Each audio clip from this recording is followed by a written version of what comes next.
সুন্দর একটি ঘটনা ভাবলাম আপনাদের সাথে শেয়ার করি। একদিন সকালবেলা আল্লাহর হাবিব সাল্লাল্লাহু সাল্লাম সাহাবাদেরকে নিয়ে রাস্তায় হাঁটতে বের হলেন। সময়টা ছিল শীতকাল। গাছ থেকে একটা ডাল পাতা সহকারে মাটিতে পড়ে গেল, আর আল্লাহ রসুল এই ডালটাকে হাতে নিয়ে একটা নাড়া দিলেন। ডালে যত পাতা ছিল সবগুলি ঝরে পড়ে গেছে। আল্লাহর হাবিব এই ঘটনাকে কেন্দ্র করে একটা জিনিস বুঝাইতে চাইলেন। সাহাবাদেরকে বললেন, তোমরা কি জিজ্ঞাসা করবা না আমি এই ডালটা ধরে কেন নাড়া দিলাম?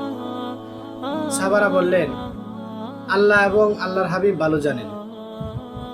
নবীজি বললেন, যদি কোনো ব্যক্তি কোনো একটা স্রোতস্বিনী নদীতে দাঁড়িয়ে দৈনিক 5 বার গোসল করে তার শরীরে কোনো ময়লা থাকতে পারে?